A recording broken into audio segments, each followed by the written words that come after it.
Namaskar viewers, hello and welcome to Sansad TV. I am Tina Jha, you are watching Perspective. With the dates for Himachal Pradesh Assembly elections been declared, electioneering in the hill state has gained momentum. Bigwigs of both major parties, the BJP and the Congress, have begun campaigning. Union Home Minister and senior BJP leader Amit Shah addressed a series of political rallies on Saturday, seeking votes in the name of development, while Congress General Secretary Priyanka Gandhi kicked off the party's election campaign called the Parivartan Pratigya rally, accusing the ruling BJP of failing to keep its promises made to the people. Well, traditionally, the state of Himachal Pradesh has witnessed a bipolar contest between the BJP and the Congress, and over the last 42 years, the two national parties have alternated in power. This time, there's a new entrant in the state's political landscape. The Aam Aadmi Party has turned the elections into a three-cornered contest. After a landslide win in neighbouring Punjab, what are the prospects of the Aam Aadmi Party in Himachal Pradesh? Will the BJP be able to break the tradition of the state, voting out the incumbent, or will the Congress be able to unseat the BJP? All these and much more in perspective today with two distinguished panelists who are joining us on the program. Pleased to welcome Ms. Aditi Fadnis, Political Editor of Business Standard. Thank you, ma'am, for your time. Welcome to Sansad TV. And joining us virtually is Mr. Sanjay Kumar, Director, CSDS. Mr. Kumar, glad to have you on this edition of Perspective today. Aditi ji, let me begin the program today with you. Your comments on how do you look at the elections in Himachal? Is there an interesting aspect with the entry of a third player, the Aam Aadmi Party, into the otherwise predictable elections in Himachal that have alternated power between the two national parties, the BJP and the Congress? Before we come to that question, let's look at the constitution of Himachal as a state and all the different aspects of political strands of thinking that are now the state that it is today. So part of Himachal comes from Punjab. Part of it was already there. A bit of the Himachal is in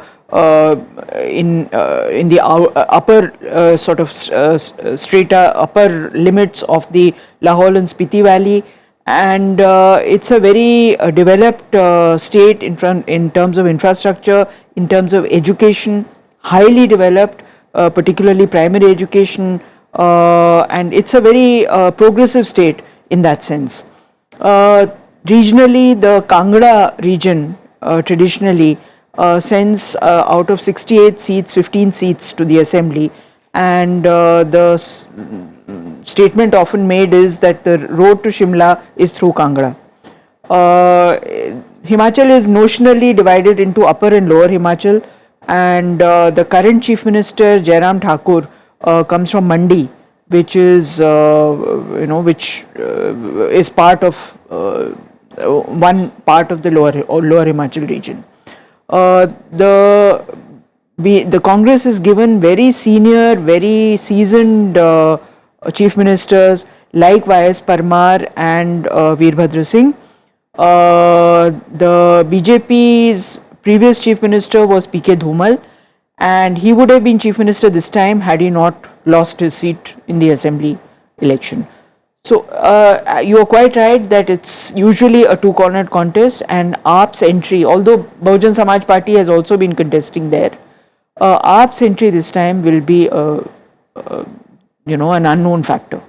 Absolutely. So what role can the party play? Will it dent into some kind of votes of the Congress party? Something that we'll discuss further. But let me go across to Mr. Kumar as to how he looks at Himachal Pradesh swinging this time. Mr. Kumar, a very predictable election results when it comes to hill states of Uttarakhand and Himachal. But the BJP has managed to, reverse the trend in Uttarakhand. Will it be able to do so in the other hill state is the question.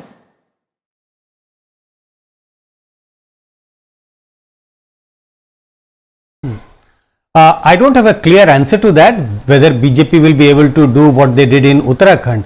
But I would put a question mark on when you say predictable election. It's not predictable. Predictable in the sense, if we look at the electoral history, that government gets repeated, there is an alteration in the government. But if you look at the electoral history during last 1.5 decades, many such records have been broken, not only in say Uttarakhand or in other state. Even look at Kerala, a state where every time there was an alteration in the government, even in that state the left front returned back to power. So I think many such historical trends are getting broken. We have seen that happening recently in Uttarakhand also.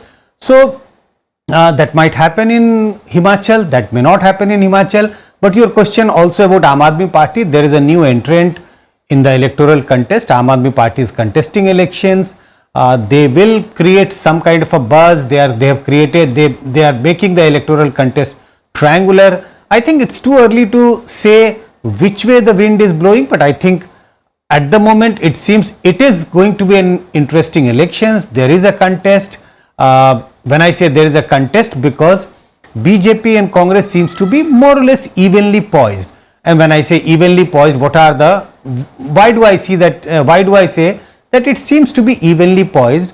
A year ago there were by-elections to 3 assembly seats and Lok Sabha seats, and all those seats were won by Congress. Normally when there is a by-election, ruling party has an advantage, but even though BJP is the ruling party, Congress managed to win all the 3 assembly seats. Congress managed to win the Mandi Lok Sabha seat, which was held by the BJP earlier. So all this gives an indication that Congress is not that weak as we see it. Congress in say Bihar, West Bengal, UP and many other states. So Congress still holding on.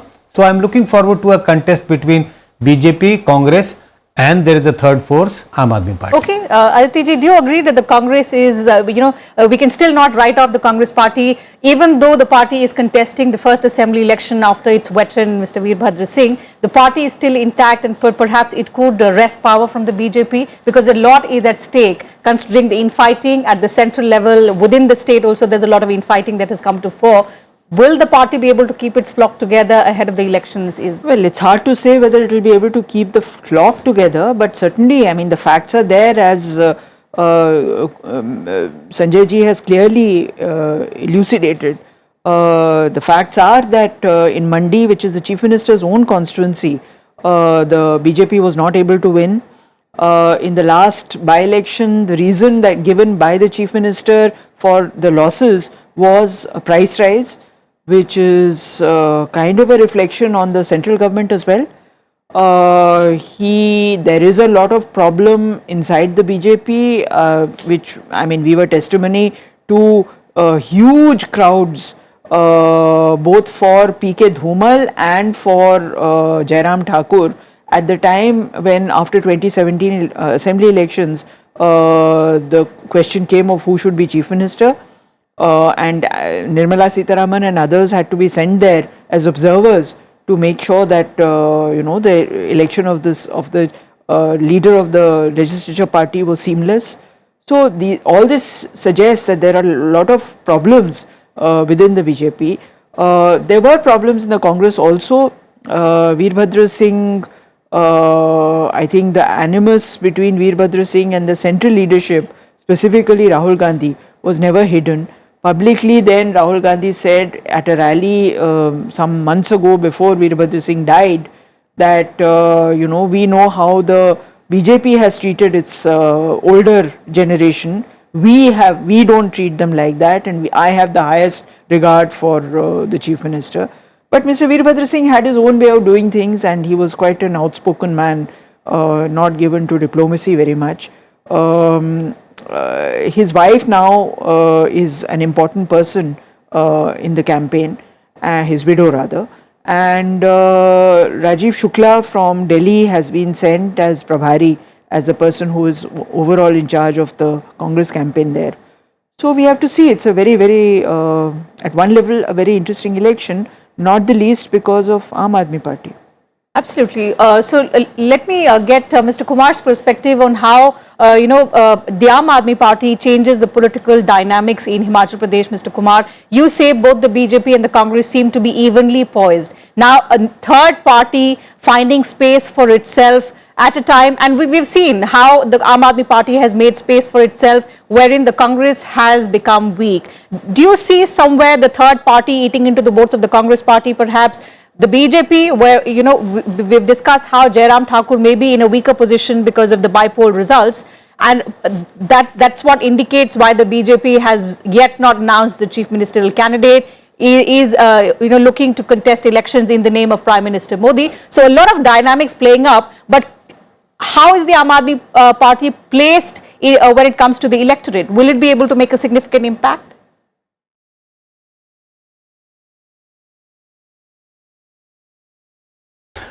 Again, very difficult to speculate at this moment whether Aam Aadmi Party will be able to make a significant impact or not. But if you look at the strategy of Aam Aadmi Party, how they are contesting elections in Himachal, and I think very soon elections for Gujarat will also be declared there. And if you look at the contrast, they are putting in a lot of effort in Gujarat, but I don't see that much of effort being put in by Aam Aadmi Party leadership in Himachal. The reasons being very clear that almost the entire Aam Aadmi Party, along with the state unit president and all the senior leaders, actually shifted or defected means shifted, all of them shifted to BJP.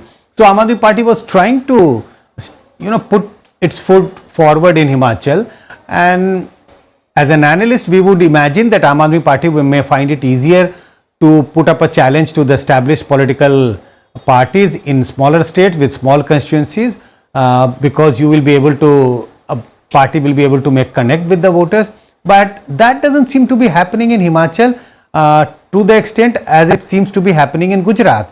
Your other question about if Aam Aadmi Party manages to get sizable number of votes, what is that size? We don't know.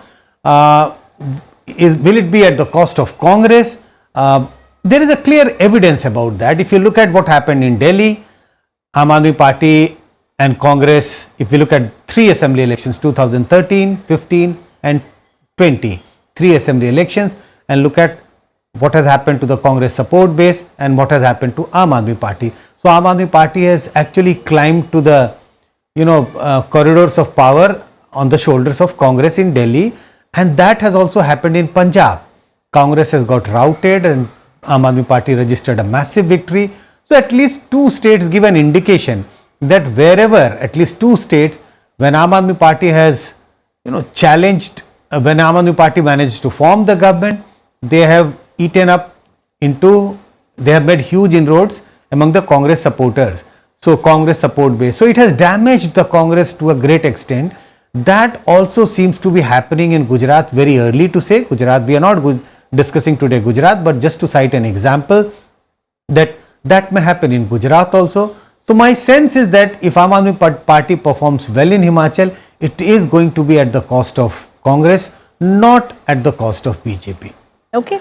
Coming to, the confidence that the BJP is exuding, Aditi ji, it says Rivaz Badlega in BJP, and it's going to, sort of buck the trend of alternate governments between the BJP and the Congress. But the fact that the bipolar results were a setback, considering you cited one issue and that was price rise, it remains so still. I mean, looking at the inflation and looking at the kind of burden that the common man has to bear, is price rise even an issue in the elections? I think employment is a much bigger issue, and I know that the Congress has made this the central issue in its campaign, along with corruption. So, as you know, the biggest shadow over the BJP is the shadow of the police police recruitment examination leak. The papers leaked, and they don't know how many examinations were vitiated by those leaks which have happened. The state government itself has set up a special investigation team to find out how the papers leaked, etc., etc. So this is a major source of corruption. In Himachal, the government employees are figure in large numbers. Government is a big source of employment, and this is obviously this has a bearing on very fundamental bearing on the employment situation in the state. Added to that is that Himachal also is a big contributor to the defence services, and I am not at all sure how the new defence recruitment policy is going to go down in the state. Almost every other family in a village has somebody or other in the defence forces, in the armed forces. So I'm not sure how Agnipath is going to impact the election, whether it's going to be an issue at all or not. The issue of unemployment is directly related to the issue of price rise. If you don't have jobs, you don't have money to buy what you need, and the cost of living is going up. The Congress has suggested some major sort of policy interventions, including a cross subsidy from sale of alcohol to set up a sub economy around milk, including setting up milk chilling plants, etc., etc. So all these are exciting ideas, and we have to see how they are. Certainly. So lots of promises coming in from the Aam Aadmi Party, from the Congress, from the BJP. Sanjay ji, the BJP once again, we've seen how election after election has put development as the major, poll call for itself. And today also we heard Amit Shah say that it's only under the Modi government that the country has, made this kind of development, and in other states also, and which he cited as the double engine government, so meaning the center and the state. But the fact that the party also claims to have a no tolerance for corruption. So if there are corruption issues that have been flagged, and with its Chief Minister Jairam Thakur at the helm, does it impact the electorate? Does it make the incumbent Chief Minister's position weak? Is that why the BJP is refraining from announcing him as the Chief Ministerial candidate?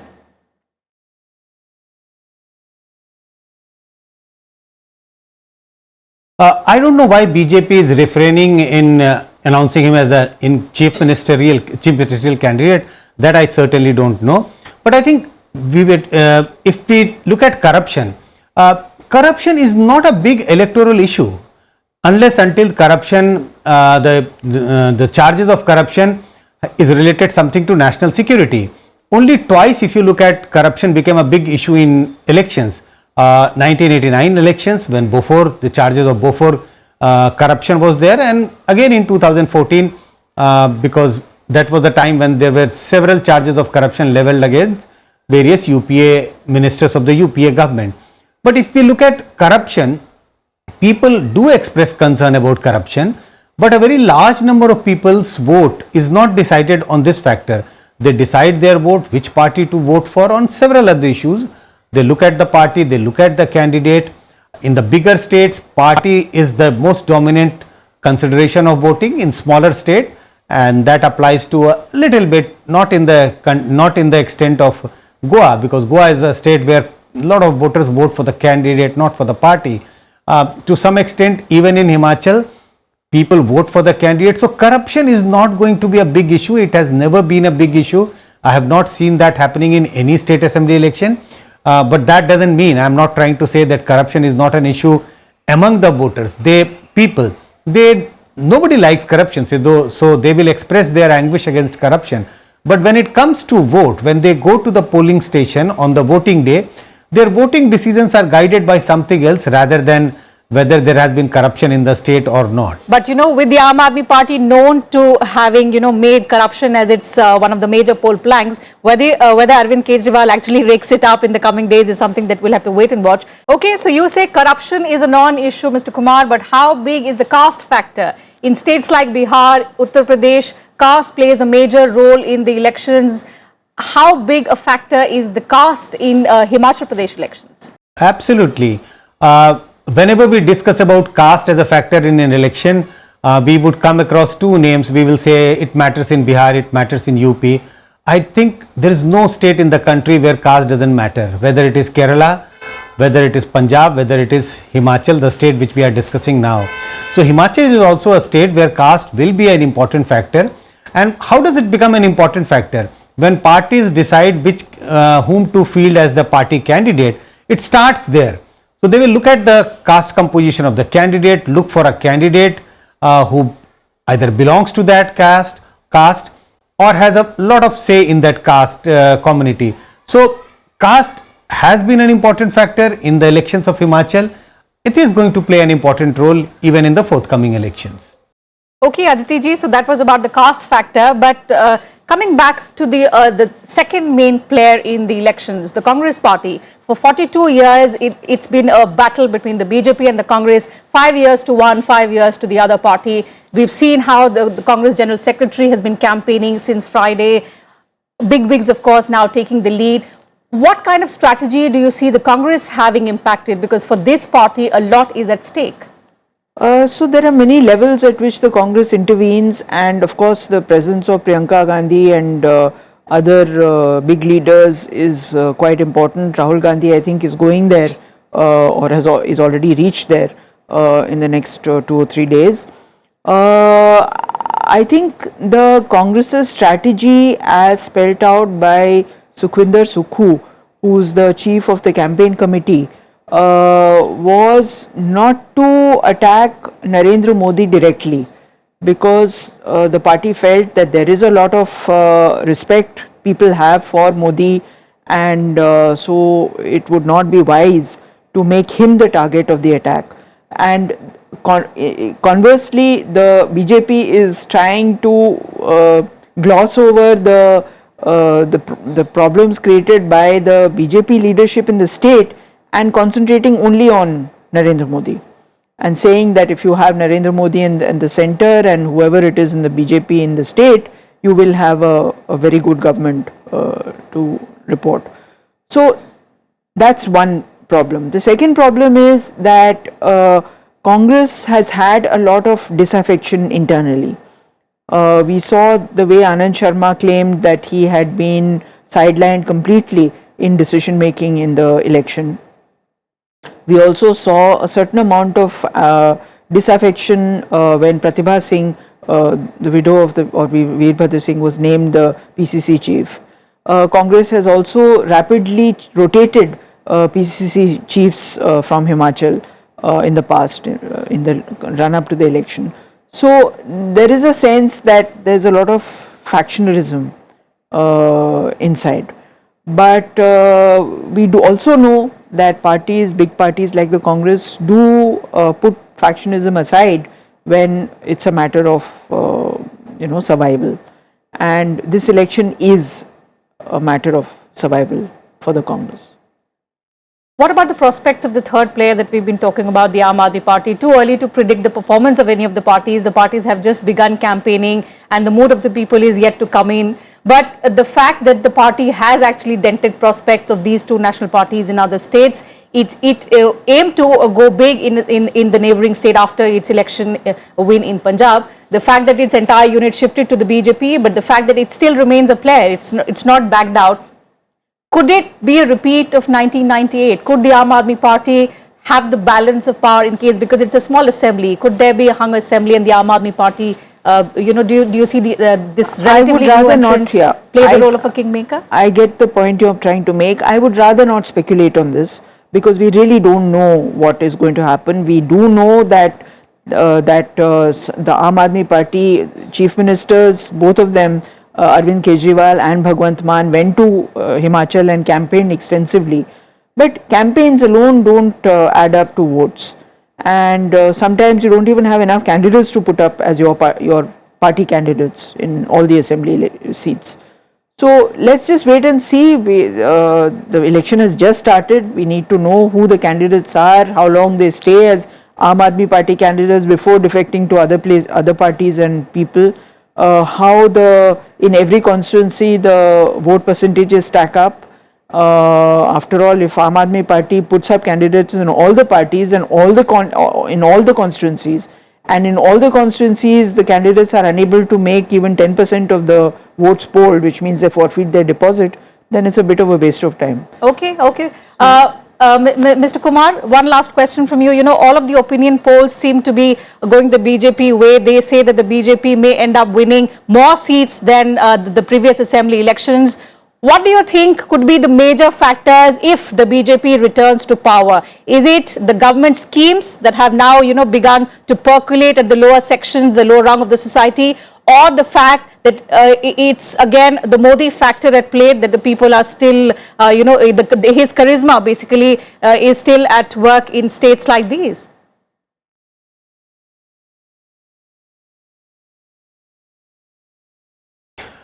First, there is always a tendency that if you do a pre-poll survey much in advance and elections are almost a month away, so there is always a tendency of the voters to vote in favor of or indicate in favor of the ruling party. So the ruling party, the incumbent party, always has an advantage if you do a poll a month in advance or earlier than that. which is not to say that I am not saying that I am not putting a question mark on whether BJP will win or not. BJP might win, BJP might lose. But your question, if BJP wins, if BJP retains power, I think the charisma of Prime Minister Modi will be the most single important factor, added with several other factors, like the schemes. All these will add up to BJP's victory. But I think the one important factor, if BJP manages to retain power, one most important factor would be Modi's charisma. In many states, we have seen that Prime Minister Modi's charisma has not worked to the extent as it used to work earlier. But in the states where chief ministers are not very powerful, they are not very popular. It's unlike, say, UP or in some other states where chief ministers themselves are very, very popular. So in a state like Himachal, if BJP comes back to power, BJP retains power, it will be the Modi magic, the Modi's charisma. Okay, so whether the Modi magic continues in Himachal Pradesh is something that we'll have to wait and watch. As our panelists suggested, too early to speculate the performance of the three parties which are in fray. But what makes the contest in Himachal Pradesh interesting this time, that is for decades, the state had been witnessing a bipolar contest between the two national parties, the BJP and the Congress. The Aam Aadmi Party, after having won big in Punjab, is now, is a new entrant in the Himachal political landscape. What kind of impact will it be able to make in this elections in this hill state is something that we'll all have to wait and watch. So we'll keep tracking all election related news on Sansad TV. But for now, that's it from us on this edition of Perspective. Thank you to both our guests for joining me on the program today, sharing your thoughts with us and our viewers. So that's it from us on the program today, viewers. Thank you for your time as well. I'll see you same time on Monday now. Until then, take good care of yourselves. Keep watching Sansad TV.